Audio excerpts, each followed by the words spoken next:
Joining us now, Art Laffer, former Reagan economics advisor. Good morning to you, Art. Good morning, Sandra. How are you? We understand it is just moments away now that we'll get an official look at this completed budget proposal. What you've heard so far and the money that he is asking for in the border wall, what sort of battle is this going to set up? I'm sure it'll set up a huge battle, as it always does. But I'm really very much in the camp of Larry Kudlow, who, you know, what you want to do is spend your money in the best priorities you can think of. The president believes this is a great priority. And what you want to do is collect your taxes in the least damaging fashion. And when the damage done by the last dollar of taxes collected is a little bit less than the benefit done by the last dollar of money spent, you stop already. But these people have never stopped. They just keep going on and on and on. And Larry Kudlow's totally correct on wanting to put caps on these spendings. And, you know, you've got to just they're spending other people's money. And when you do that, there's no limit to how wonderful the projects seem. It calls for $2.7 trillion in non-defense spending cuts. It's over a 10-year period. The administration says that this proposal would put the federal government on track to balance the budget by 2034. How does that go over with you? Well, yeah, that's fine with me. I'm not really as worried about the deficit as other people are.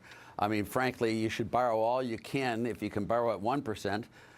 And invest at 10%. Now, if you switch those numbers and you can borrow at 10% and invest all you want at 1%, you shouldn't borrow anything. And you know what has been happening lately to create economic growth with the tax cuts and all that? I think it's a good use of funds to create prosperity for the society and the country by borrowing money. I think it's great. Reagan did it, and it was perfectly wonderful. And then by the time we got to Clinton, he was paying off that debt and reducing debt as a share of the GDP. So I'm perfectly fine with the deficits as they are, as long as we're doing it wisely and creating growth. If we're paying people not to work and we're taxing people who do work, that makes no sense whatsoever. We'll just get lots of people not working. But Trump's doing a pretty good job in economics. Does the president have the ability here to make history as far as the reductions in spending that he could or should call for? I think he has a good chance of doing really amazing things. Now, what he's done already in taxes is spectacular, but he's done in regulatory reform, especially if he does this hospital one where he makes them release all the transactions prices. That would be great. He's doing a good job on monetary policy. Jay Powell, I'm a big fan of Jay Powell's.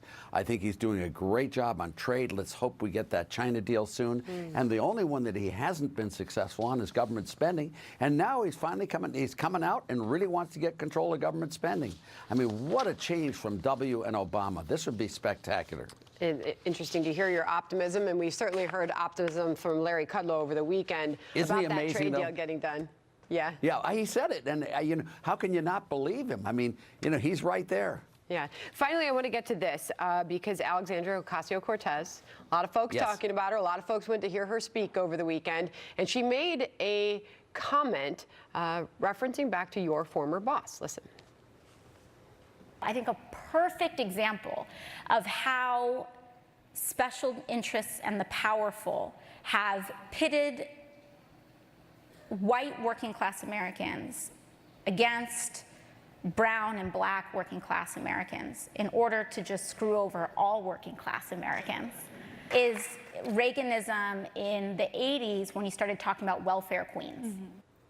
Capitalism is putting profit above everything else. She went on to say, Art, that it cannot be redeemed. You had to have already heard about her words, or at least seen them when they were happening. What did you think? Sure have. I don't understand what she does, but she's very entertaining, and she's out there saying all these things. And I don't agree with Sununu. I don't think she's the gift that keeps on giving. But frankly, I'm very sorry she says that. But, you know, we created a prosperity in the 1980s that benefited every group in society. It grouped old, young, black, white, male, female, gay, straight. I mean, this was a prosperity that was incredible, the 1980s. And to have it dissed right now as being racist, I think it's just vulgar and wrong. And I think she needs to change her story. She just does. I mean, as entertaining as she is, she's really saying stuff that's not true, and it's hurtful. And I think, you know, it's just awful that she does that. What sort of growth did we see? If you could, while you're here, you saw it firsthand. What sort of growth did we see during the Reagan years? I mean, Charles Payne was talking about it earlier. It's growth that we can't even dream of right now. Final thoughts. Yeah, well, when January 1st, when the tax cuts finally took effect, which was on January 1st, 1983 to June 30th, 1984. Now, that was an 18-month period, a year-and-a-half period. During that 18-month period, the U.S. economy grew in real terms by 12%. That's at an 8% per annum compound rate, which is just incredible. Now, the reason it was so large, Sandra, is because we had a big decline first, because we phased in the tax cuts, causing the deep downturn. Right. But we had a very, very nice growth from then on. I think in the 6 years after the tax cuts took effect, I think the U.S. economy grew on average by about 5+%, Yep. sort of the same as it did under Kennedy. We can have very rapid growth in this country if we just free markets and let things go. We do the exact opposite of what Alexandria Ocasio-Cortez says, do the exact opposite of Bernie Sanders, and we'll have really good growth. Really something, the conversation that's being had in this country right now. Art Laffer, great perspective. Thank you. Thank you very much, Sandra. Say hello to Bill for me. Hello. How you doing, Art?